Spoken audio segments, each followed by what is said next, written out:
Est-ce que tu peux toucher quelques points sur la communion? Parce qu'on nous parle souvent de la communion dans la Bible, mais est-ce que tu peux nous donner quelques points par rapport à ça pour qu'on puisse être un peu éclairci Ok, par rapport à la, ce terme et voilà. la communion fraternelle.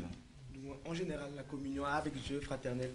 Ok, alors la communion. Alors c'est une très bonne question parce que c'est vraiment la base, hein, donc la base et, de la vie chrétienne. Et voilà, donc on va prendre un passage dans 1 Corinthiens chapitre 1er, le verset 9. Ça serait bien quand même, Herman, si tu peux revenir t'asseoir, hein, s'il te plaît. Je sais que tu ne vas pas être vu. Et parce que cette émission est en même temps filmée pour ceux qui nous suivent ce soir et mise sur Dailymotion, YouTube, tout ça. Voilà, donc 1 Corinthiens chapitre 1er, le verset 9. Est-ce que tu peux nous le lire, s'il te plaît? 1 Corinthiens chapitre 1er, le verset 9. Mhm. Il est dit, Dieu est fidèle, lui qui vous a appelé à la communion de son Fils Jésus-Christ, notre Seigneur. Et puis également 1 Jean 1,3.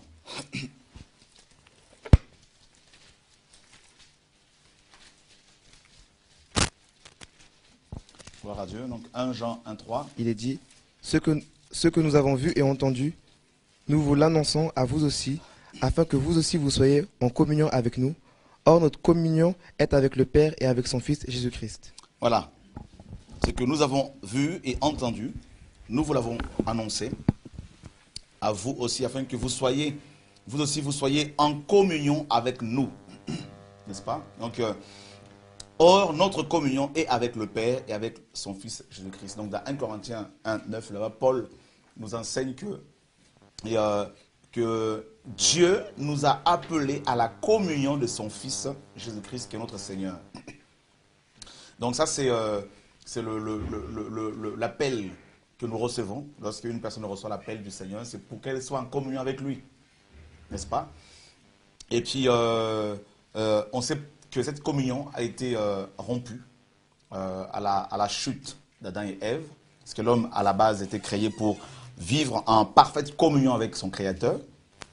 Donc, qui dit communion, dit forcément échange, hein, partage. Et la communion, elle est bien sûr bilatérale, donc elle n'est pas unilatérale. Donc, c'est-à-dire, ça ne va pas dans un seul sens. Voilà, donc il faut qu'il y ait un partage, il faut qu'il y ait un échange. Et donc la communion avec le Seigneur, ben, c'est un échange que nous avons avec le Seigneur. Nous l'adorons et puis bon, en échange, le Seigneur nous donne sa joie, sa paix, tout ça. Et seul le péché peut briser justement cette communion. Alors,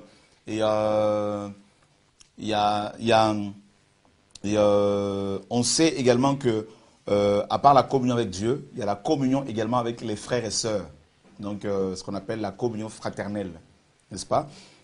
Et Jean, plus loin ici, il dit carrément que, dans 1 Jean 1,3, donc on l'a lu ce passage, hein, où il dit clairement que il faut que d'autres chrétiens soient en communion avec eux. Et par la suite, il dira que notre communion est avec le Père et avec son Fils Jésus-Christ. Donc, on sait que la communion avec Dieu, c'est la communion avec le Père, la communion avec son Fils, donc forcément avec le Saint-Esprit. N'est-ce pas? Et cette communion n'est pas possible sans l'apport du Saint-Esprit. Ce n'est pas possible. La communion avec Dieu nous permet d'être à l'écoute de son esprit, de saisir sa pensée, sa volonté.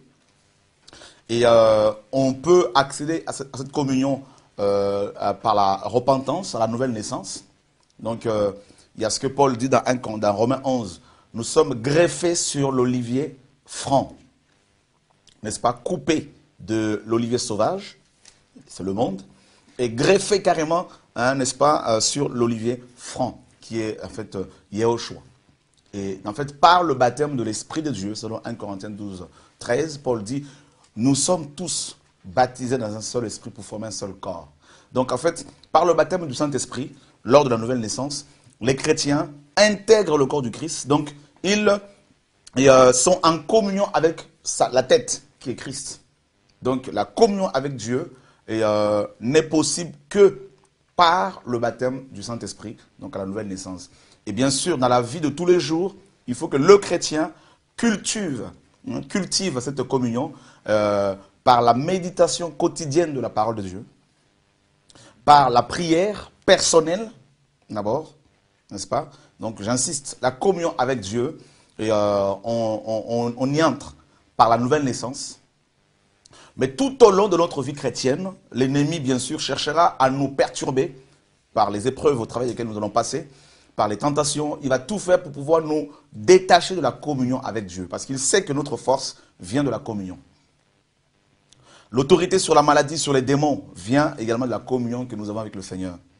Je vous donne un exemple. Hier, j'étais en mission à Orléans. Après l'enseignement, une personne est venue me voir pour discuter. Donc on discutait avec tout le monde. Une personne est venue me voir pour discuter. Et elle commence à me dire, « Oh, je me sens bizarre, mon cœur commence à battre vite, il y a quelque chose que tu dégages. » Et le Seigneur m'a montré que c'était un démon qui avait peur. Et j'ai prié pour elle, elle s'est retrouvée au sol, et les démons commencent à se manifester. En même temps, beaucoup d'autres personnes qui étaient là se sont retrouvées, beaucoup étaient effectivement remplis du Saint-Esprit, d'autres étaient possédés, donc délivrés. En même temps, comme une gloire, la gloire qui est descendue.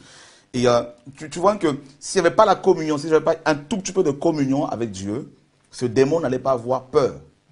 Parce qu'ils n'ont pas peur de nous en tant qu'individus, mais ils ont peur de ce qui sont, de ce qui est en nous. Je dirais de celui qui est en nous, comme 1 Jean 4,4 le dit. 1 Jean 4, 1, 4. Donc tu vois que la communion avec Dieu nous permet d'avoir le discernement sur les démons, n'est-ce pas? Et pour bien fonctionner avec les dons de l'Esprit dans ce ministère, nous avons besoin de la communion avec le Père.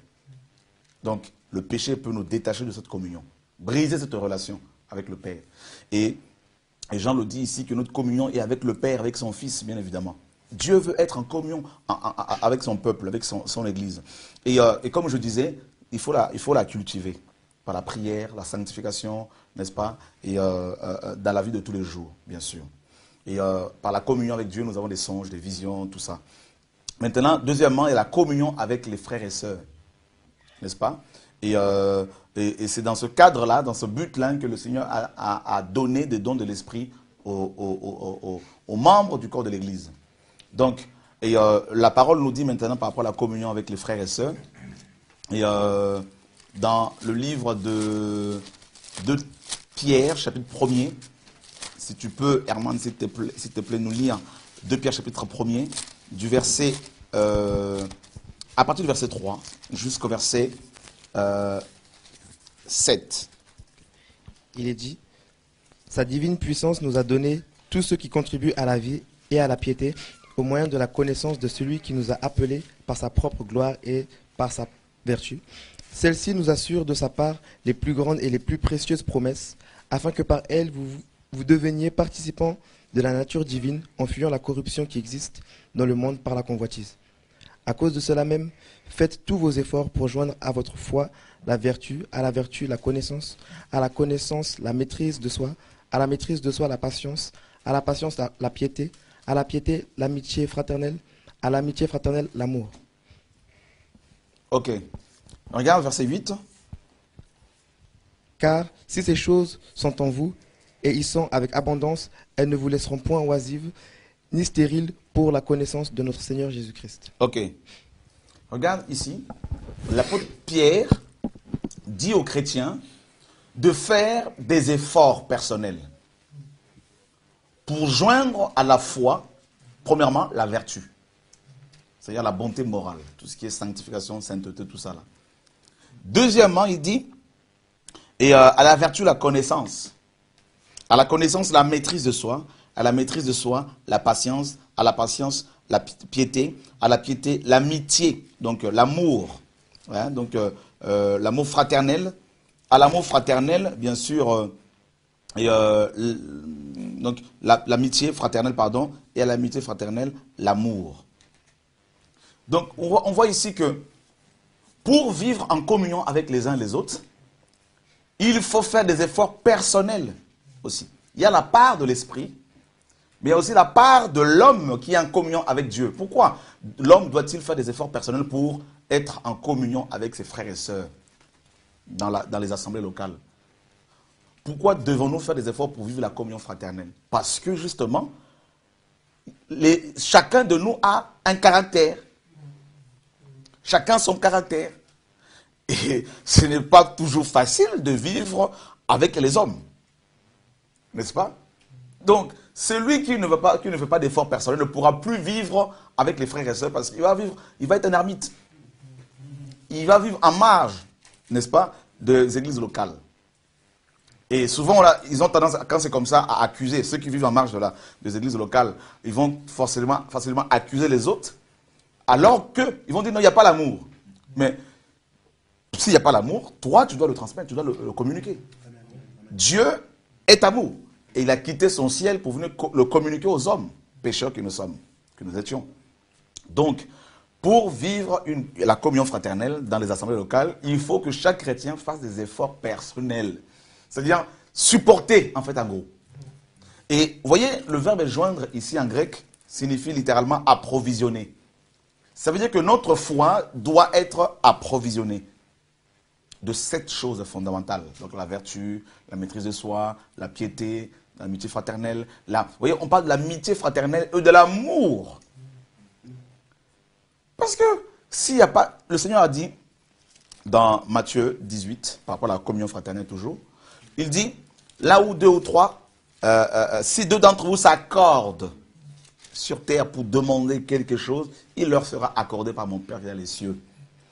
Donc, il faut qu'on s'accorde. C'est la communion fraternelle. Hein? Il faut qu'on s'accorde. C'est littéralement, il faut qu'on s'emboîte. N'est-ce pas? Ça veut dire qu'on ne peut pas s'accorder si on n'a pas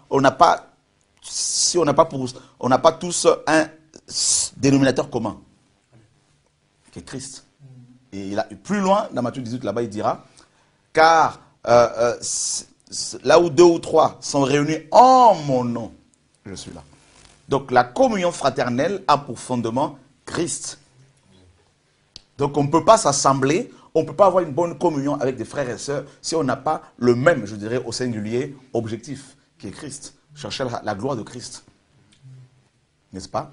Maintenant, les caractères différents que nous pouvons avoir les uns des autres, avec les autres, on ne doit pas en aucun cas, nous séparer, nous diviser, parce que la base c'est Christ.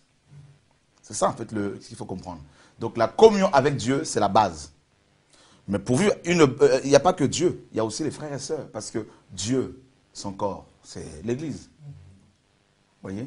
Donc, 1 Corinthiens, pour comprendre la communion fraternelle, pour comprendre vraiment la dimension, dimension spirituelle de la communion fraternelle, il faut étudier 1 Corinthiens 12. Dans 1 Corinthiens 12, Paul dit que la tête ne peut pas dire aux pieds qu'elle n'a pas besoin d'eux. La tête, nous dit Éphésiens 1, 18, Colossiens 1, 18, pardon, c'est Christ. Vous vous rendez compte, la tête est toujours propre en général. Elle est toujours bien coiffée, maquillée, tout ce que tu veux. Mais les pieds sont souvent sales. Ça peut traîner, ils peuvent traîner dans la boue, pardon, et ils se sentent souvent mauvais. Et la tête dit que malgré sa grandeur, sa beauté, elle dépend des pieds. Qui, eux, en permanence sont sales. Quelle leçon d'humilité. Ça veut dire que Jésus-Christ, malgré le fait qu'il soit Dieu, lui qui est la tête, il accepte de dépendre des pieds. Or, la terre est son marchepied. Donc, en gros, nous autres tous, là, nous sommes comme les pieds de Christ parce que nous marchons sur terre, nous sommes visibles. Et le Seigneur travaille avec nous. Alors, mes amis, si lui qui est la tête dépend de nous, alors, et nous autres, donc, on a vraiment besoin de vivre en communion avec les frères et sœurs, quel que soit leur caractère différent. On doit supporter parce que 1 Corinthiens 13 nous dit, l'amour supporte tout. L'amour espère tout. J'espère que la personne va changer. Alléluia. Là, oui, on est toujours en communion avec la personne, mais le péché seul peut nous diviser. Mais on dit, l'amour supporte, mes amis, c'est difficile. Hein? Mais l'amour supporte tout. L'amour croit tout, espère tout. Oh. Vous voyez, c'est pas étonnant si Paul, après avoir parlé de la communion fraternelle, dans 1 Corinthiens 12, et qu'il enchaîne dans 1 Corinthiens 13 par l'amour. Sans l'amour, pas de communion, parce que, mes amis, on se retrouve en Christ, alors que chacun a reçu une éducation différente. Hein. Il y a des blancs, des noirs, des Antillais, des Arabes, des Indiens, de tout. Maintenant, tout ça, il faut combiner, il faut vivre en société, ensemble, se supporter. Voilà pourquoi Paul disait avec les Grecs, j'étais comme un Grec pour gagner les Grecs. Donc, dans la communion fraternelle, il faut savoir mettre de côté un peu ses acquis et accepter aussi de vivre comme les autres. C'est-à-dire de manger ce que les autres mangent. Voilà. D'ailleurs, je tiens à faire un petit coucou aux pasteurs, aux frères, ceux qui sont avec nous d'origine africaine et qui refusent de manger autre chose que la semoule quand ils sont chez les frères et sœurs. Donc voilà, donc il faut manger ce qu'on vous présente. Voilà, ça fait partie de la communion, ça fait partie de l'amour. Voilà.